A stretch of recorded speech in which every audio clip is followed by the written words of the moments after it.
a test to bail out their president immediately. Mathematics is a branch which is closely associated with science, with which you can solve problems, etc. There are thousands of contradictions in the Bible. Hundreds deal with mathematics. I'll just touch on few of them.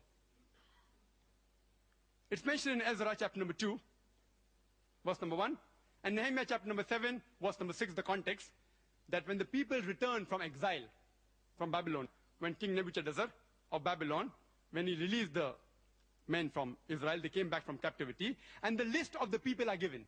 The list is given in Ezra chapter number 2, verse number 2 to 63, and Nehemiah chapter number 7, verse number 7 up to 65.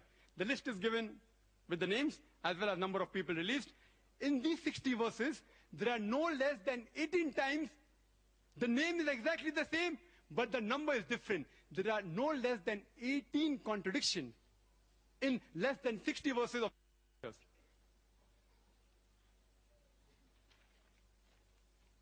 This is the list. I don't have time to run through the list. There are no less than 18 different contradictions in less than 60 verses. Further, it's mentioned in Ezra, chapter number 2, verse number 64, that the total congregation, if you add up, it comes to 42,360. And if you read in Nehemiah chapter number 7, verse number 66, they also the total is the same, 42,360. But if you add up all these verses, which I had to do my homework, this is a list. This is the list of Ezra. This is the list of Nehemiah. Ezra chapter number 2, Nehemiah chapter number 7. If you add up, I had to do my homework.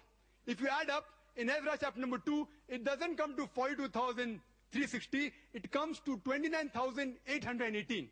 And if you add up Nehemiah chapter number 7, even there it doesn't come to 42,360, it comes to 31,089. The author of the Bible, presumed to be Almighty God, does not know simple addition.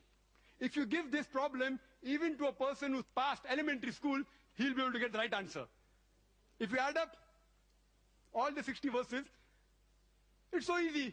Almighty God didn't know adding, knows Billah, if we presume that this is the word of God.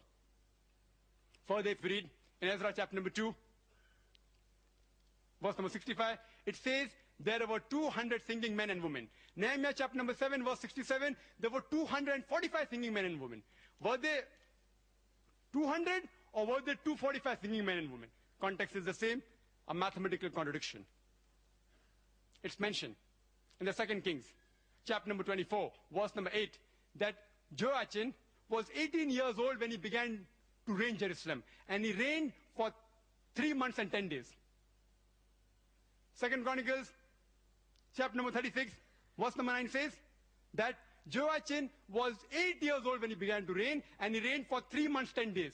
Was Joachim 18 years when he began to reign, or was he 8 years old? Did he reign for 3 months, or did he reign for 3 months, 10 days?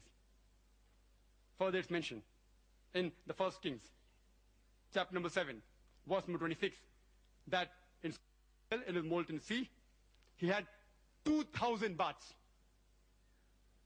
In 2 Chronicles, chapter number 4, verse number 5, he had 3,000 baths. Did he have 2,000 baths or did he have 3,000 baths? That I leave it upon Dr. William Campbell to decide which is correct. There is a clear-cut mathematical contradiction. Furthermore, it's mentioned in the 1 Kings, chapter number 15, verse number 33, that Baasha, he died in the 26th year of reign of Asa. And 2 Chronicles, chapter number 16, verse number 1 says that Baasha invaded Judah in the 36th year of the reign of Asa. How can Baasha invade 10 years after his death? It's unscientific.